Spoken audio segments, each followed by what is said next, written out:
Support for this podcast comes from Bed of Nails, a modern, ergonomically designed version of the ancient technology. Bed of Nails acupressure products bring the self-healing benefits of treatments such as acupuncture and massage to your home or workplace to help you sustain a healthy lifestyle amid the stresses of our modern world.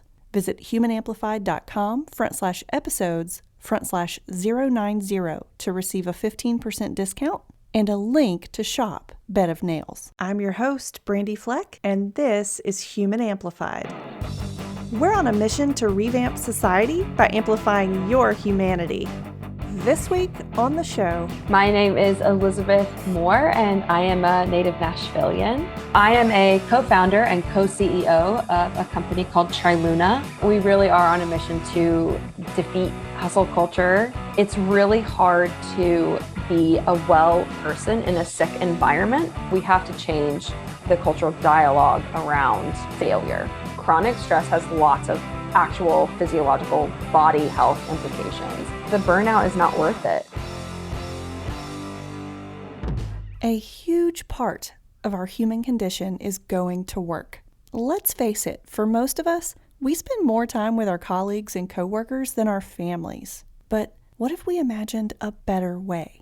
A non-traditional wellness company based in Nashville, Tennessee called Triluna is doing just that. Co-founders and co-CEOs Elizabeth Moore and Ashley Brooke James started Triluna after hustle culture literally made them sick. Both Elizabeth and Ashley met while obtaining health coaching and yoga certifications after quitting their corporate jobs. Now you can often find them leading workshops, hosting festivals, speaking at conferences, and executing panels about the power of stress management and self-care to prevent burnout.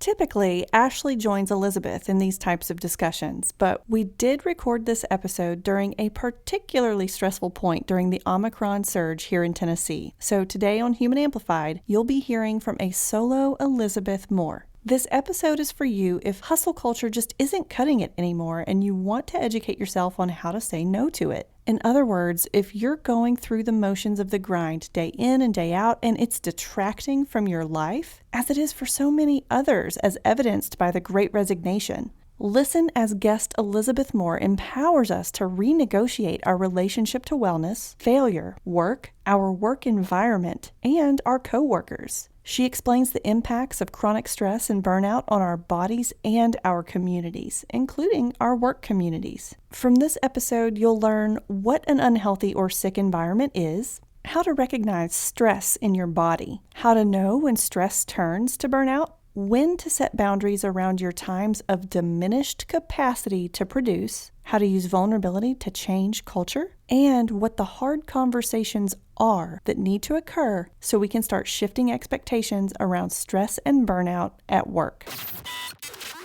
This episode does come with a trigger warning to get the full context of why a non-traditional approach to wellness can be needed to foster healthier change. We discuss Elizabeth's journey with body dysmorphia and an eating disorder in detail. For all the links mentioned throughout this episode, visit the show notes at humanamplified.com/episodes/090. Well, Elizabeth, welcome to the show. I'm excited to have you here today. How are you doing? Okay. We're going on year 3 of the pandemic as we're recording this, which sounds really wild to say. Yes. And we're at the beginning of the year and going into 2021, we were really excited that it was going to be new and fresh, and it ended up not being new and fresh. And so we tried not to set ourselves up for that this year and just be more present and be okay with the moment that we're in. So yeah, I'm okay. Yeah, that makes sense. That makes a lot of sense. And I'm super excited to dive into what we're going to talk about today. Before we do, can you please just tell us a little bit about who you are and what you do? Yeah. So I am a co-founder and co-CEO of a company called Triluna, and we are a stress management and burnout prevention company. Our mission is to reduce both of those things, stress and burnout, by changing the way that we work and think about work. So we really are on a mission to defeat hustle culture and to envision a new way of working. And for us, a large part of that is about understanding the physiological stress response, how to prevent that, how to have stronger leaders, how to have more compassion, how to have more vulnerability in the workplace. So that's what we do.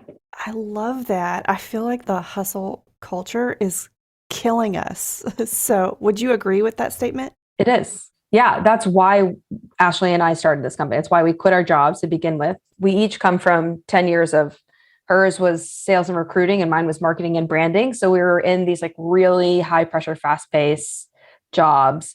And it was actually literally physically making us sick. Ashley had month-long chronic migraines, like debilitating migraines. Mm-hmm. And I've always had anxiety, and the hustle and just the grind of it all led me to have really aggressive panic attacks and just like off the charts anxiety that was unmanageable. And I ended up accidentally quitting my job, which is a whole story. And I was health coaching at the time. And so I joined a yoga teacher training program right before I accidentally jumped off that cliff. And I met Ashley there. And she had recently quit her job and I was about to quit my job. And we really met and fell in love with the idea of recreating the way we think about stress and wellness in order to help others prevent what we had gone through with hustle culture. Okay. There are like several different ways we could take this conversation because like I know that when you guys started, it was a little bit different. So I think I'm going to jump into that real quick because, when I got to know you guys, you build yourself as a non-diet, pro-donut, anti-racist community wellness company, and that's really complex. So can you take us through the evolution there and how you narrowed down onto stress? Yeah, absolutely. I mean, both of us come from a corporate background. And so stress management has always been one of our service offerings. It's actually been the most popular, which is one of the reasons we decided to go that direction. Okay. But yeah, in the process of trying to figure out the best way and most effective way to have an impact, we've tried a lot of different things. Mm-hmm. We started our business really more as a wellness company, but our wellness was always so non-traditional because we didn't find ourselves reflected in the traditional wellness space. Ashley, as a Black woman, didn't see a lot of representation in instructors teaching classes, and she wanted to become that. So she got her yoga teacher training certification. I have a long history of eating disorders and body dysmorphia, and I really wanted to find a wellness space that wasn't just like hell bound and determined to make me smaller. And I wanted a safe place to do that. And all of these things obviously had contributed to our stress in the past. Yeah. And wellness was a refuge for us. And we wanted to create a safer space for people to come to wellness. And what we've realized over the last 3 years is that industry is, I don't want to sound pessimistic or negative, but that industry has spent billions of dollars on making people think that they're unwell in all the wrong ways. It has a strong emphasis on fitness rather than mental health. It makes a lot of money off making you think that your body isn't enough in many different ways. And we really tried to break through that and to be different and to stand out in a different way in the wellness space and realize that if we are screaming into a void, no one's hearing us. And one of the most effective ways that we can address what we believe is real wellness, which is mental health and well-being, is for us to address stress and burnout. I mean, we spend so much of our time at work. And it's really hard to be a well person in a sick environment. And that was always the basis of our community wellness. And we just realized that for us to have the strongest impact, we wanted to get back to our roots and back to why we had started this company and back to why we decided to leave the corporate world in the first place. And that's by addressing our work communities, our work well-being, our workplace mental health. And so we, over time, have tried different things and cut away at what wasn't serving us and what wasn't working and what was triggering us and what was, difficult for our mental health. And what we ended up with was our number one selling course, which is our stress management course, which is also where we feel the most confident, which is also the least triggering for us personally. Mm-hmm. Yeah. And all things converged on this one space. Awesome. Okay. So it was like the flow just sort of naturally led you there. Could you go a little deeper into what a sick environment is? What does that look like? Yeah. So for the last 3 years, our slogan has been pro donut, non-diet, anti-racist. And we are still all of those things. We aren't billing ourselves that way because we're evolving, but the heart of what we do is still those things. If you are in a work environment where you're experiencing racism, where you're experiencing fat phobia, where you're experiencing bigotry, you are in a sick environment. And it is really difficult to thrive if you are in that environment. Mm-hmm. So if we're going to talk about stress management in the workplace, it is impossible for us not to talk about the community aspect of that. And that obviously extends much further than just your workplace. We're focused on workplace and kind of controlling the stressors that we can have an impact on in that space. But it is really difficult to be well if everything around you is mired in sickness and in bigotry. Yeah. Yeah. Okay. And then you mentioned that you guys have gone through some trial and error, and that sort of led you to where you are today. It seems like in the hustle culture that we live in right now, that trial and error isn't really, and I don't know if this is an accurate assessment, but it seems like that trial and error isn't encouraged. Do you believe that, or what do you have to say about that? Because I think it leads to some really great magic happening, but it's not always allowed. Yeah, I think you're right. I mean, I think a lot of it is just kind of our approach to failure in general. Failure is not condoned. I mean, largely speaking, failure in a corporate environment is a negative thing. And also, I think we have leadership that doesn't understand the importance of failure. I mean, if we're going to redefine failure in terms of trying to get to the best outcome, it's iteration, right? It's trying something and failing and trying again. And if you're in an environment that encourages iteration, then it's going to be a safer space to do that. But we have to change the cultural dialogue around failure and what it even is to begin with. Okay. Does that make sense?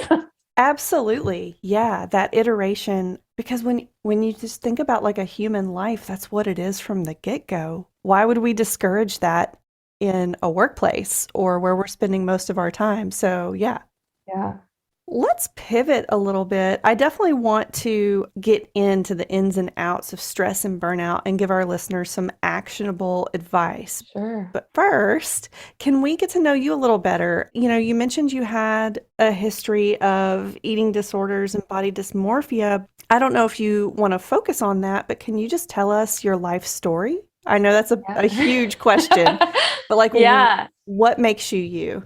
Yeah, I think that's a really interesting question because depending on who's asking it, you're going to get different answers, right? Or maybe not a different answer, but a different angle of the story. Yeah. And I can focus on my life story as an entrepreneur or my life story recovering from eating disorders.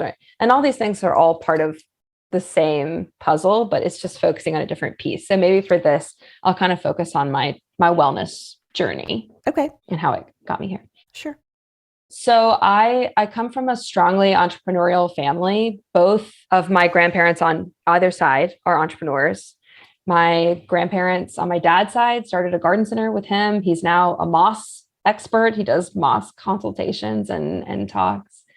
My mom started a construction company, which she now owns partly with my sister, and my brother-in-law is a fashion designer. So I've just always been around entrepreneurs and kind of knew that was the direction I wanted to go. Had no idea it was going to be in wellness. I went to college for English literature and marketing. Interesting combination. I got out, and the perfect intersection of business and writing is marketing, right? Everyone, if you're in marketing, you're doing mostly writing. Yeah. And so that's kind of the career path that I took. But starting in, I think it goes honestly all the way back to elementary school. I've had body dysmorphia or just this unhealthy fixation on how I looked. And I started experimenting with restriction really early. I think the first time I remember doing that was maybe middle school. Okay. And I played sports all through high school and was a really high achiever. If you know the Enneagram, if you study it at all, if you're interested in it, my number is a 3, so I'm achiever. So I'm very achievement based, work in progress there. That's kind of why hustle culture I was so easily entrapped. But I think that for many people, not all people, but for many people, eating disorders are a control issue, or they can start that way. Okay. And for me, I believe that was the case. I got caught and sent to therapy my senior year of high school because I dropped like 10 pounds in a week. And my basketball coach actually is the one who sat me down and was like, something's going on. We need to talk to your parents. And so we did. And I think that was my junior or senior year in high school. And I got sent to Christian family counseling. Okay. And they were highly ill-equipped to deal with someone who had something like an eating disorder.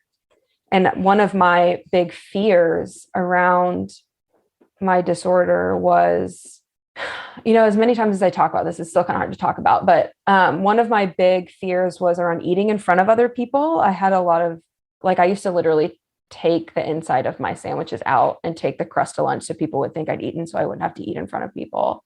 And when my family counselor took me we did like a group dinner for our group counseling session.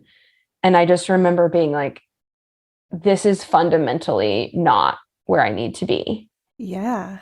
And I think that the dark side of being an achiever is that you can be a little bit manipulative sometimes when you are trying to get out of something, or you're trying to change your scenario. And I knew that I couldn't keep not eating, but I knew that there was a socially acceptable way for me to continue my disordered behavior. And that was through wellness, to be totally frank. Okay. It wasn't acceptable for me to not eat, but it was acceptable for me to go on a juice cleanse. It wasn't acceptable for me to restrict my calories to a deficit, but I could go on like a salad cleanse or try Atkins or whatever it was. And I would put a trigger warning on this episode because we're really going to get into it. But okay. I think that for me, I found wellness not as a place of getting better, but as a place of making everyone think I was better so I could continue the behaviors that I thought were giving me more control over my life. Yeah. And so it went like that for many, many years. I went off to college and, did the same thing, tried every diet, did every calorie counting program, tried Weight Watcher. I did every single thing that I could that I thought would be socially acceptable and keep me out of trouble, but allow me to continue my behavior. And it wasn't until I really started to look at my relationship with food and cooking specifically that things started to change for me. My dad, as I said, is a moss expert. So as you can imagine, he's a very earthy dude. Yeah. And has always been into holistic, kind of like an interest in herbal medicine and cooking from the earth and foraging and all that kind of stuff. And yeah. So it was through him that I started to really look at food as connection, which is, back to my whole vision of humanity or what that means to me. And it was through my connection to cooking and food and the relationship between food and the earth and all those things kind of combined to ask that I look at my relationship with food a little bit differently. And from there, I started getting interested in health coaching, and there I got interested in yoga. And then I started Triluna with Ashley, and it all just went from there. I think my career in this field has largely been and felt like a pendulum. I went like way wellnessy, and then I went way anti-wellnessy, and then I kind of have settled in the middle where I really define wellness as what you need for your specific body at this specific time in your life, keeping your mental health in mind and investing in your community and your relationships. And it really is kind of this settling in the middle of this pendulum that's led me here. Yeah, that's really interesting. And I think the way you described your journey with wellness is a way that not a lot of people talk about. I haven't heard a lot of people say, wellness allowed me to continue disordered behavior. So thank you for sharing that. And if you don't mind me asking, what were you trying to control through that behavior? Like, what did you need? That's a really good question. And I've been talking to my therapist about that ad nauseum for 20 years. But I think, okay, let's just like fully go there, because I think that we, especially in America, but abroad as well, I'm going to focus on America. That's what I understand best. We really have this narrative that to be well and to be thin is like a moral decision that you're making. You know, we even use words like good and bad when we talk about food. And we have this like idea that if you are well, you are good, which is obviously a total BS philosophy that is rooted in, honestly, in racism and this moral ambiguity that is forced on us by, honestly, by religion. And it's a lot to like go there and unpack all of this. But I think we have to break down the narrative that thinness and wellness are the same thing as goodness. They're absolutely not. They're totally unrelated to one another. But as growing up as someone who was really interested in achievement and really wanted to be like the good kid, and always, I guess I thought that controlling my weight made me closer to goodness. I don't know, like it is a unpacking why you, or what you needed when you were in the grips of behavior like that is really difficult and challenging. But I think in retrospect, I was trying to prove my goodness and how sad and broken and backwards that is. Yeah. I've got chills. Thank you. Yeah. Thank you. It's so much. It's like so much to unpack, and it's, so much self-study, and also like 20 years of therapy and books. And it's a lot to kind of try and make cohesive out loud. So I hope that made sense. It totally did. And gosh, if more people talked about it and unpacked it, I feel like that helps with other people's wellness. So it's perfect. Listeners, we're talking to Elizabeth Moore, co-founder and co-CEO of Triluna, a Nashville-based company reducing stress and burnout for people and organizations. It's time for a quick break. I'm your host, Brandy Fleck, and this is Human Amplified. You've probably seen acupressure products before, maybe in your Facebook feed or something like that. It could be for any number of brands, but it's a fact that the Bed of Nails is the Swedish original. I've been using the Bed of Nails mat and pillow since 2012, before they were popular, no joke. I personally remember when no other products were widely available and when I was scared to even try it. But I did try it.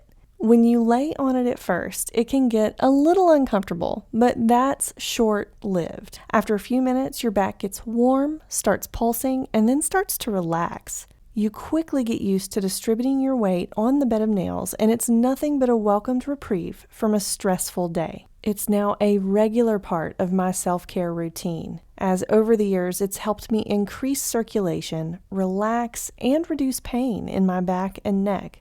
Something you can probably relate to needing help with, yeah? I also use my Bed of Nails every single time I meditate. I love it. I need it. It has literally helped change the course of my scoliosis muscle pain, and especially helps when I can't go get a professional massage. Go to humanamplified.com/episodes/090 for your special Bed of Nails offer just for Human Amplified listeners.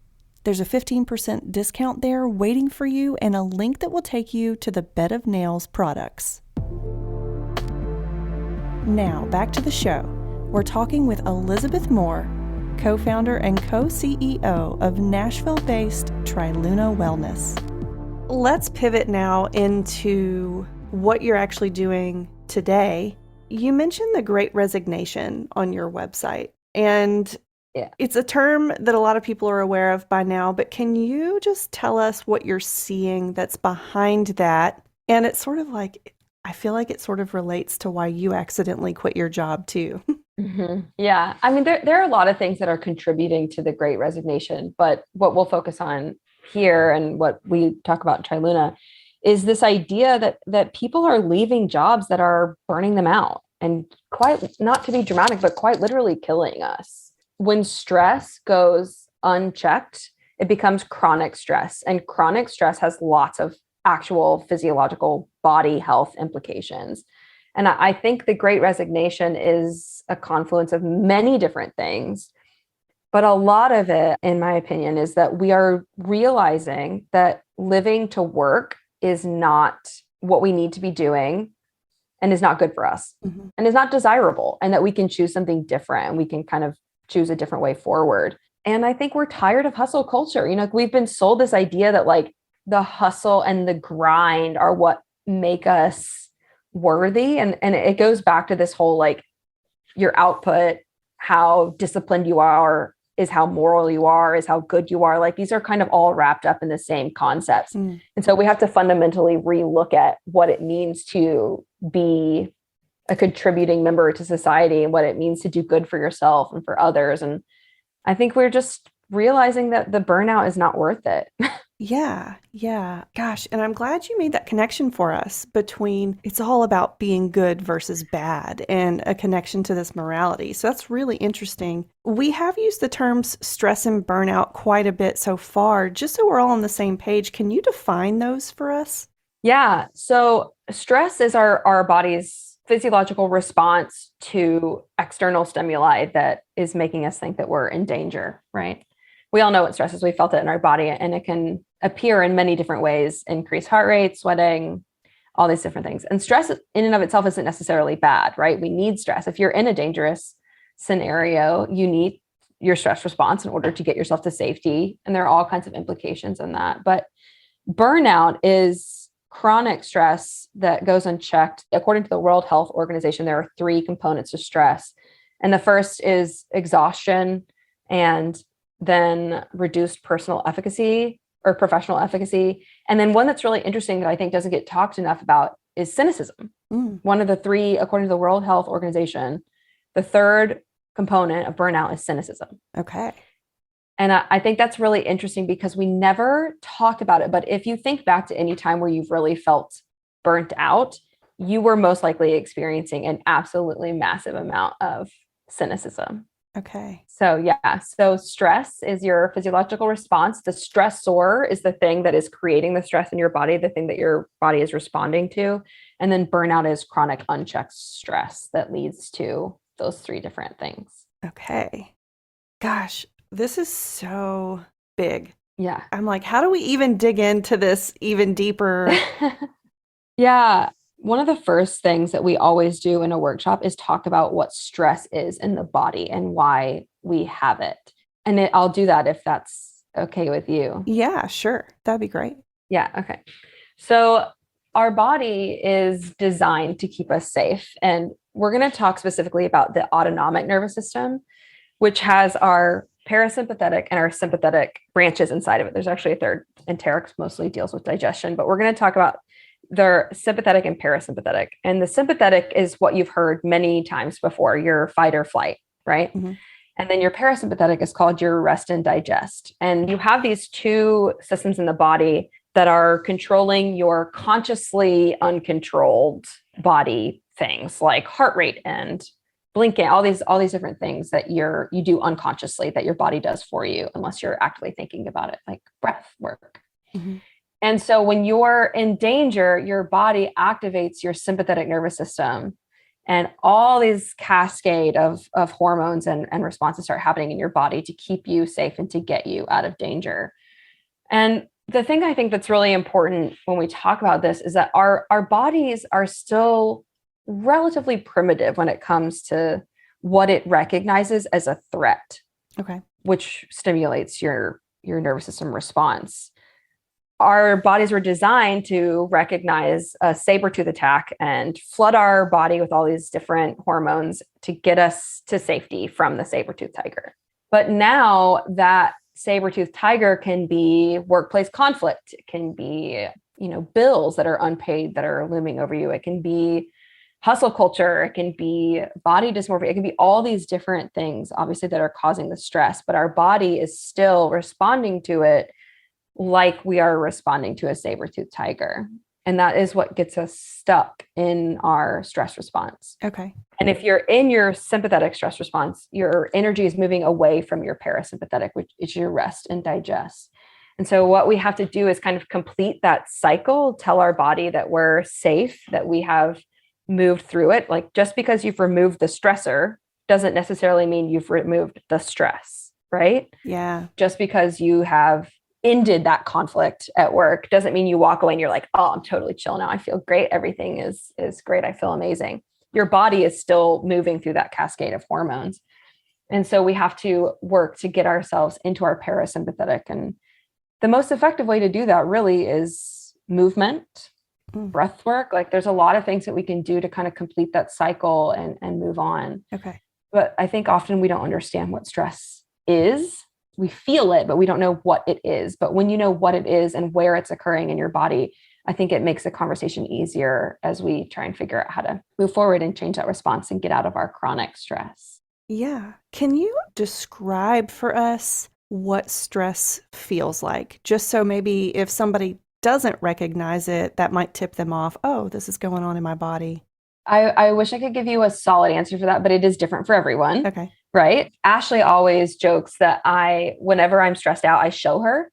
So for me, I experience a lot of my stress in my heart, in my chest area. And I will literally take my hand and I will like touch my heart. Okay. And when that happens, Ashley's like, okay, I think we need to take a break. Like, let's go walk around the block. Let's do some breath work, like whatever we need to do, because I can tell that you are stressed out right now. But for me, that's increased heart rate. Ashley gets really bad headaches. That's part of why, she had chronic migraines, which led her to eventually leave her job. Mm-hmm. So it shows up differently for a lot of people, but yeah, increased heart rate is usually like that one is a clear indicator that you're under stress, but it does show up. Some people it's digestive, some people it's headache. So all different ways. What are some of the long-term side effects of stress, especially if we don't break that cycle that our body gets stuck in? Chronic stress has major implications. Reduced cardiovascular health is one. One of the long-term effects of stress that doesn't get talked about enough is burnout. And burnout has these major implications. I mean, if you think about even just what it feels like to feel cynical, it's not a great feeling, right? And I think it can become unconscious. It can become kind of like a default setting. And so getting ourselves out of that chronic stress response and it is one of the most important things I think we need to do for our current workplace environment. Okay. So let's talk about the connection between our mental state and the physical stress response in our body. Do you think that healing your mental health, emotional health in some way helps you lower stress and calm your body? Yeah, I think there's a symbiotic relationship there. Stress affects our mental health. There are lots of things that we can do to better our mental health that will make us more resilient to stress. So I think that it's impossible to separate and suss those two out from each other. They're so incredibly intertwined. Okay. Let's zoom out to a bigger picture now, because I know you guys focus a lot on community wellness as well. And so if we have this hustle culture and where the vast majority of us are walking around in burnout mode and we have chronic stress, what does that do to the community and what does that do to our relationships? That's a great question and really important. And I think when we think about burnout, the three things are reduced professional efficacy. So that affects everyone, right? Yeah. From the beginning, if your professional efficacy is reduced, someone else has to pick that up in a workplace environment, the way it's structured now. If you are exhausted, think about how much harder things are when you're tired. Everything is harder to access. And then cynicism is like a drop of dye in the water. It spreads so quickly. And we also are in a culture, I think, that kind of glorifies cynicism, right? Like if you look at some of our like most famous literary characters, you look at like Sherlock Holmes, he's the most cynical human alive, but he is intelligent and he's like really good at what he does. So we're willing to put up with the cynicism, and the cynicism kind of makes him edgy and cool and seems smart. And I think we have to change that narrative as well. We have to really think about what cynicism is and what it does. And it can really poison the water. Like I've definitely had jobs where, and I've had employees where someone's unhappiness becomes everyone's unhappiness. And I think if we don't get a handle on how we manage cynicism in the workplace, it will continue to spread in the water. I mean, when we talk about community at work, all these things are so interconnected. We like to think of this as like a spider web, and you, on your spider web of work, you have all these different things. You have your workplace communities, you have pay, you have hours, you have all these different things. And anytime a string gets pulled, it pulls on the other side as well. And so there's this like kind of natural flow that has to happen when you're having conversations like this about community. Okay. Yeah. That's a really good visual. I like that a lot. It's important to understand the difference between time and capacity. So like right now, I have time to get everything done, but my mental capacity is diminished because I'm dealing with so many other things. And that is a part of hustle culture and workplace stress that we don't talk about enough. And it's also why, as part of our stress management program, we talk about productivity, because if we can get more work and better work done in less time, then we have more time to do other things. We have more time to invest in self-care. We have more time to spend with loved ones, spend with community, spend with family. And we use frameworks for that to get that done. And that is really what we're leaning into right now, is like making sure we have our framework set up, because it's so difficult to manage interpersonal trauma and dealing with just the world in general right now in the pandemic, and being stuck in the space where we're both busy and bored. Like, this is a lot. It's a lot to manage. Yeah. And so our capacity is diminished, if not our time. And I just think that's an important thing to be talking about right now. Yeah, that makes a lot of sense. Why is productivity not the end all be all? Like, we are humans. How can we account for that? I think part of being human is very rarely having the actual answer to anything. And a lot of it is the trial and error that we talked about in the beginning. And we have so much going on. And I think it's unrealistic to expect that we're going to be able to create the same amount of output regardless of what is going on. And part of what I like about, or maybe one of the few positive aspects of this, is that we are working more at home, or we're working more at our own pace. People are more understanding of diminished capacity in some instances.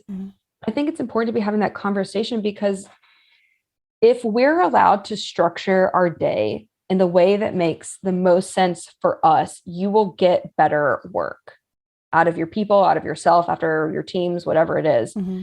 And part of that is really understanding your rhythms. Like Ashley, my business partner, gets up at 7 a.m. and she's working, and then she takes a break, and that's like her rhythm. I'm a mid-morning person. So I want to start working at like 9 or 10. And then both of us kind of fizzle out around 3. From 3 to 5, both of us are utterly useless. Like, our brains just stop doing what they need to be doing. We get tired, we get sluggish. We need to either go work out, take a nap, take some time for ourselves. And then I like to work for an hour or 2 in the evening, because I can do that. And then that's our day.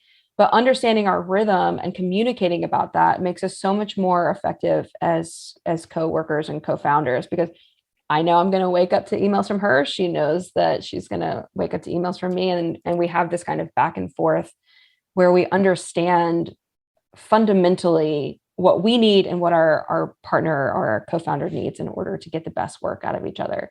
And it's not just like, it's due today, so get it done. And like, it has, we really try and plan for having times of diminished capacity. Yeah.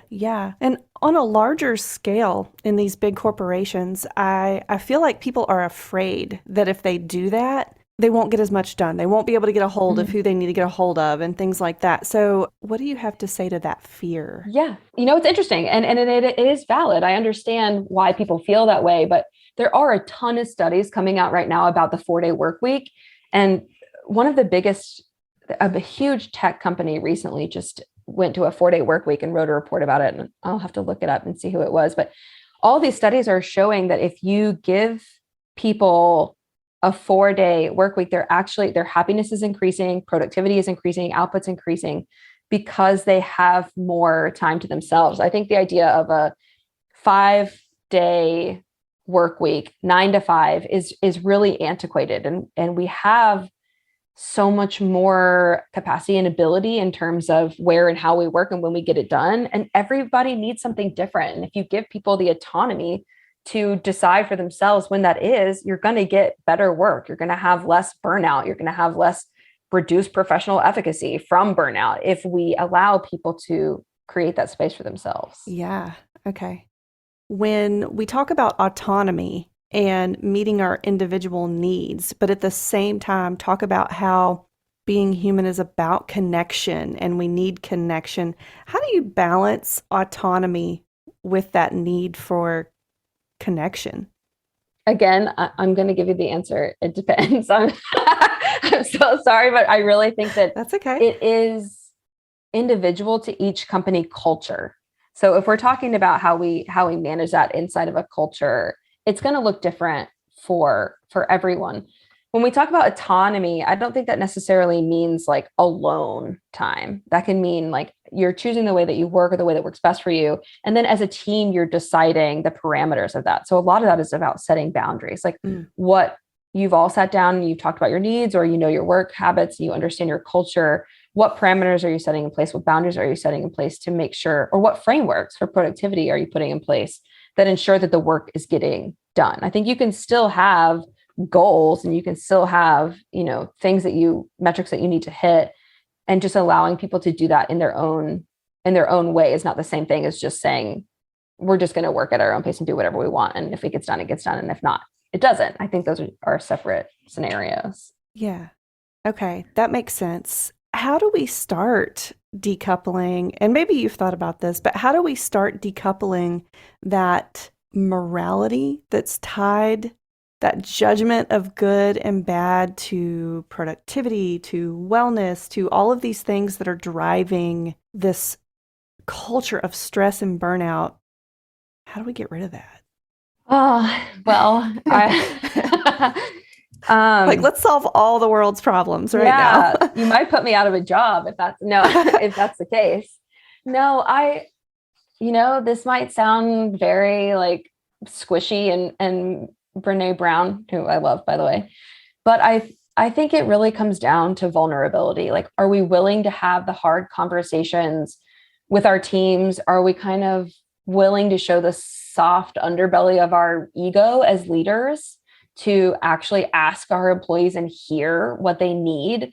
So much of the disconnect between leadership and the people that work with and for them is our utter inability to have tough conversations or even conversations at all.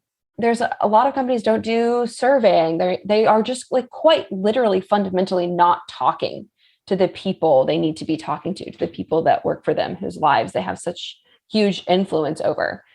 And if we can get rid of this like veneer of toughness that we have in the workplace, so this like, you shouldn't have emotions and you shouldn't be a human, you should just be a machine when you go to work, and when you come home you can release all that on your partner. I think that's fundamentally flawed. I think we have to be having real conversations with each other with vulnerability in the workplace in order to reframe how we work. How we undo the morality around wellness and productivity is fundamentally, I think, the question of our age. Okay. I think a lot of us are trying to figure that out right now, and it's incredibly hard. It is deeply ingrained in how we understand the world. And for that to be uncoupled, we have to be willing to do a lot of both internal and communal work, really unlearning a lot of what has been taught to us, understanding why we think the things we think or believe the things that we think. And, I think one of the really tough things is learning in our day and age how to take in information and how to understand, like, even when we talk about scientific studies, who put the study on? Who is it funded by? Who has a say in this? Like, I think it's real. We're in a headline culture where we read the headlines and we hope that that's enough for us to have the correct information. Mm-hmm. But to really start to unlearn so that we can repopulate with what's capital T true, we have to fundamentally rethink truth, which is a huge, I mean, we're just tackling all of my philosophical beliefs on life, but I think we have to just suss out what we've been told versus what we actually believe and really take a hard look at that to move forward. Yeah, I love that. And gosh, what you said there about we have to rethink what truth is, what is capital T truth, and be willing to admit that something we've believed for so long isn't true and that we can redefine the truth is really, it's just big. It's something I've been thinking about a lot too. So I'm glad you went there. Yeah. And there we go. Yeah. Okay. Well, now please tell us about your podcast. I know it's Wellness Community Magic. You and Ashley host it. Like, what have you got going on there? Yeah, it's been a minute since we've put out a new episode, but there's so much good stuff in there. We interview some really interesting people from all across the spectrum of the human condition. Obviously, if you've listened to this, you know that we're a little bit all over the place and really like to have deep conversations and hard conversations and conversations that move the dialogue forward. So that's Wellness Community Magic. You can find it wherever you find your podcasts. Yeah, it's a little bit, it's on pause right now, but we'll get back into it soon. Okay, awesome. And then where can people find Triluna? Just anything you want to put out into the world, like your socials, website, all of that good stuff. Yeah, I'd say the best place to find us right now is to follow Ashley and I individually on LinkedIn. We are really involved in conversations and research and studies there that are coming out about workplace culture and burnout and stress management. So we're on there a lot. We also, of course, have Instagram, Triluna_wellness, and trilunawellness.com is our website. But if you look for us, you'll find us. We're all over the place. Awesome. Well, Elizabeth, just thank you so much for coming on the show. I have loved talking with you today, and yeah, just really appreciate it. Yeah, thank you for having me and for making space for my reduced capacity brain. And I just appreciate you. And I think it's amazing what you're doing. And so thank you so much. Subscribe on your favorite podcast platform and learn more at humanamplified.com. Support for this podcast comes from Bed of Nails. Visit humanamplified.com/episodes/090 to get your discount and a link to purchase your Bed of Nails acupressure products.